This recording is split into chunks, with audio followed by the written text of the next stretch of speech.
Alright, so in this part we're going to build our drop. So you may at this point be like, yeah, I've gotten here a lot of times, and this is usually where I get stuck at. I have a cool little 4-8 bar loop, I have some drums and a sample, and I'm kind of lost at this point. So that's what I'm going to try and help you break out of today and give you some tips and strategies to get out of that. So let's listen to what we have so far.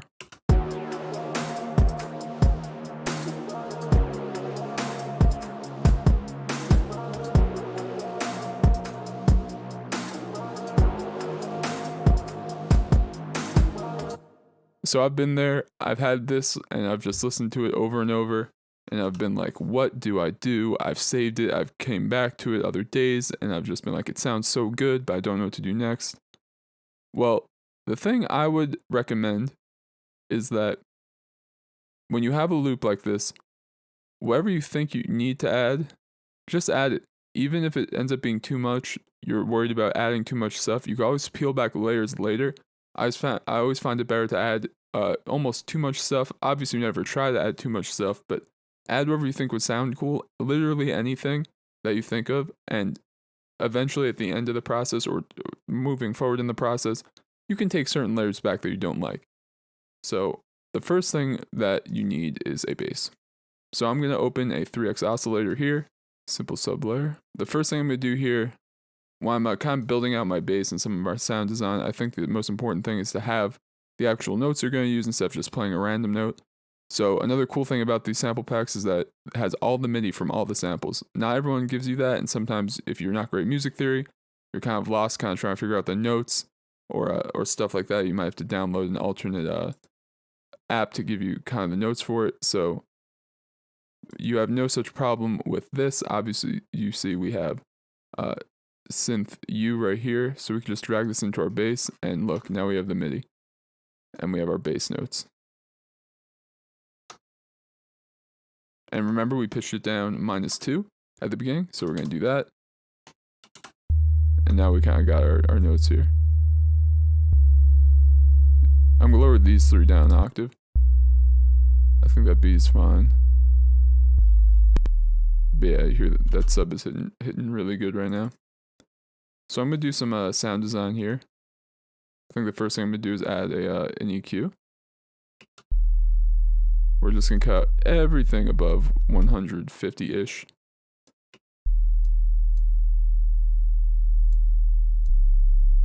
Keep some of the slight resonance. That's going to come into play up next when we put a decapitator on it, which is a cool distortion plugin.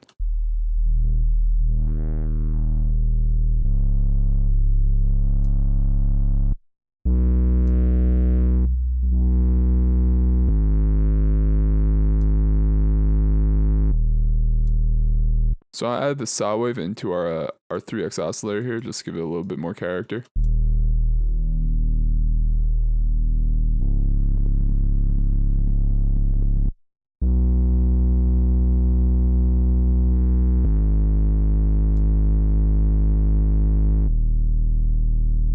Very cool. I'm gonna put some OTT on this now.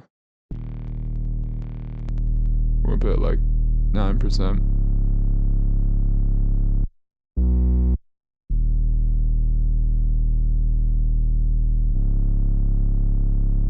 Then we're going to put another distortion on it.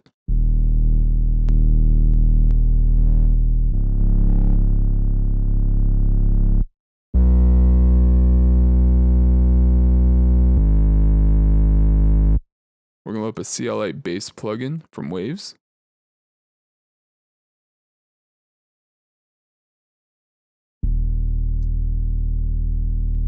We're going to push your compressor up. Push the sub up. Some more distortion. Then we're going to turn this off. Let's listen to that with our sample and our drums right now.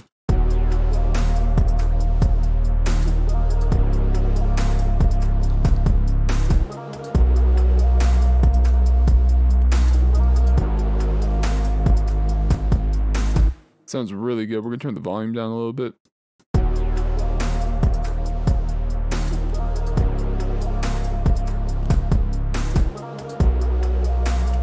So I put a fruity balance on this, and up next, you could take really any sample.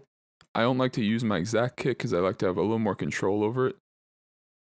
So we're gonna I think we're gonna take a snare one shot. We're trying to find a snare one shot.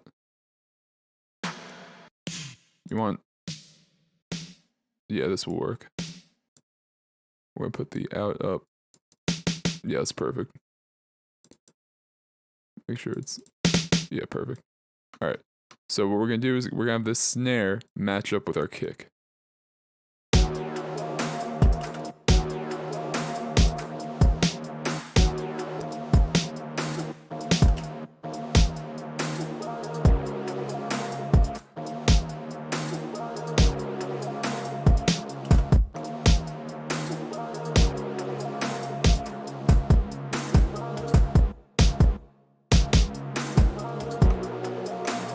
Perfect.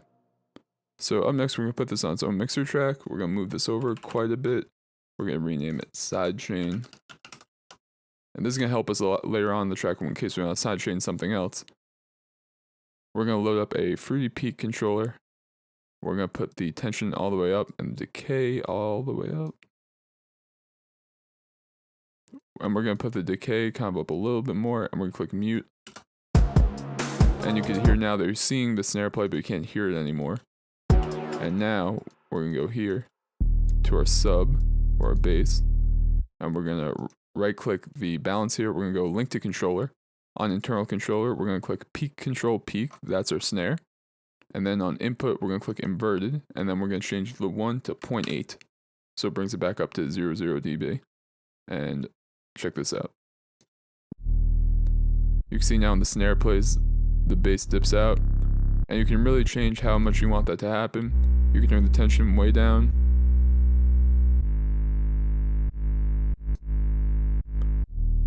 Cool, so let's listen to that with our drums.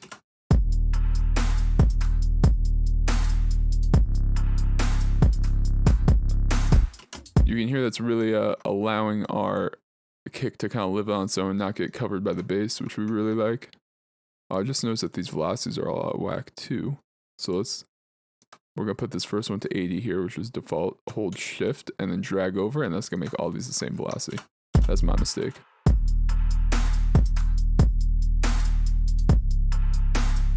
Cool, up next we're gonna add some other synths to this. Let's load up Omnisphere here and try and find a cool pad sound. Alright, so I found a pad I really like. It sounds like this.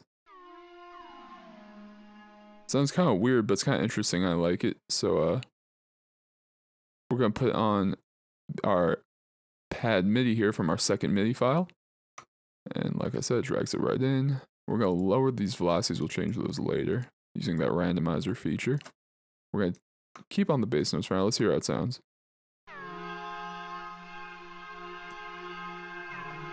That sounds so cool.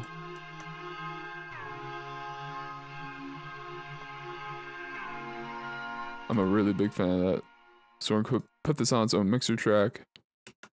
So let's mix this a little bit. Take out the low end. Put in a dimension expander here. Make it really wide, turn it down.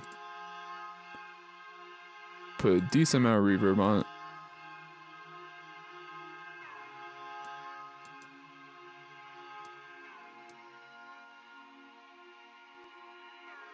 Let's hear how it sounds with our sample.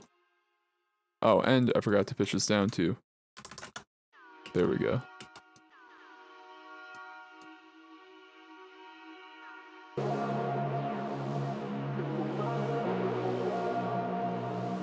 You can hear it add a lot of that high-end kind of ear candy in the back.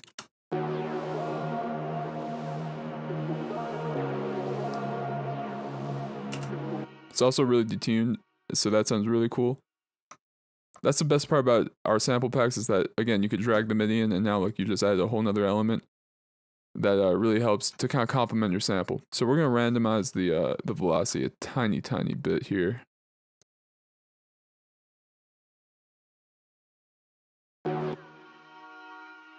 So let's listen to it with everything.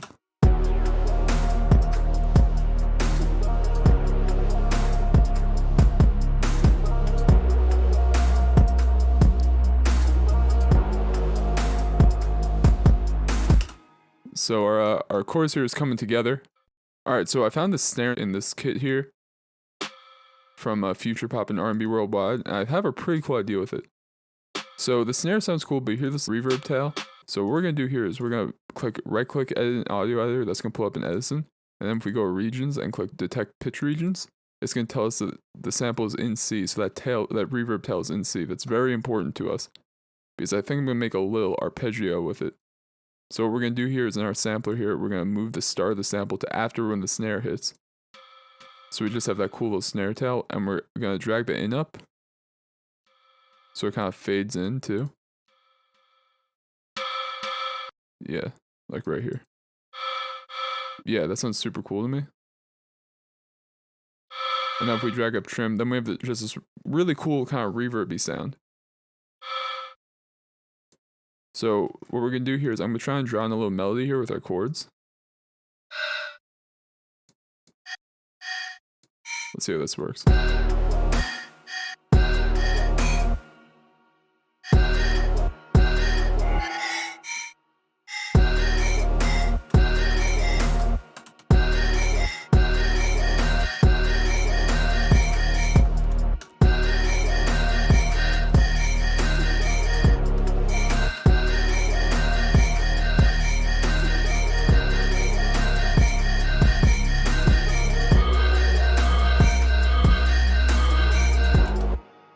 Alright, this sounds really, really cool. And again, this is something I wouldn't have thought of if I wasn't just scrolling through these packs and heard the snare.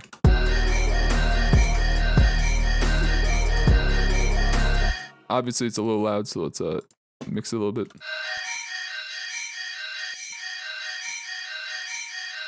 We're gonna EQ it, put some OTT on it. And dimension expander. And I think we're going to sidechain this to our kick. So again, we're going to go here, fruity balance, right click, link to controller. We're going to do the same thing we did earlier. Inverted, 0.8.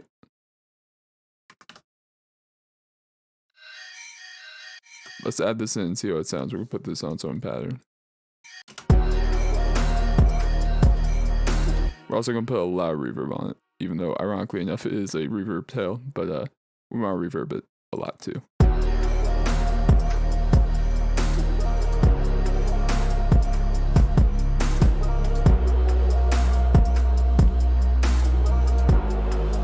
I really like how it's become that kind of texture in the background. Alright, so the last thing I want to add to our chorus here is I want to add some sort of brass hit. So I'm just going to pull them up in Serum real quick. Alright, this one should work fine.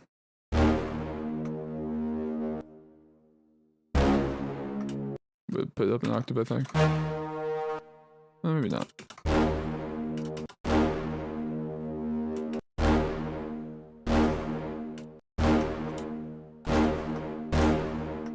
We kind of edit all these to have this pattern.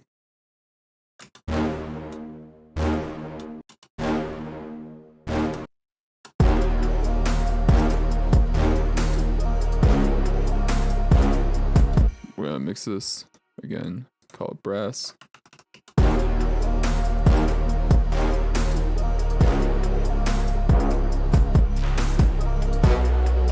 We're gonna lower take out a decent amount of highs too.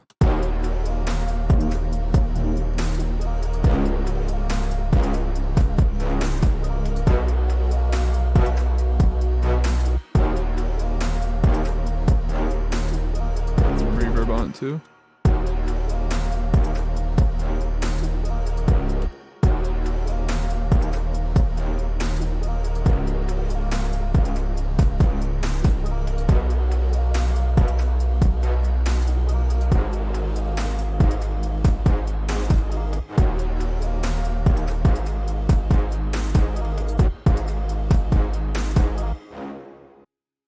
Alright, so without any crashes, effects, sweeps, or whatever, we just have our kind of chorus loop here.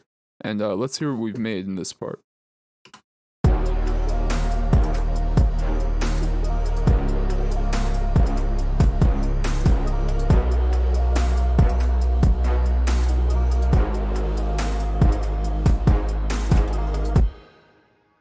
Alright, sounds pretty cool. In the next part, we're going to work on building our track skeleton.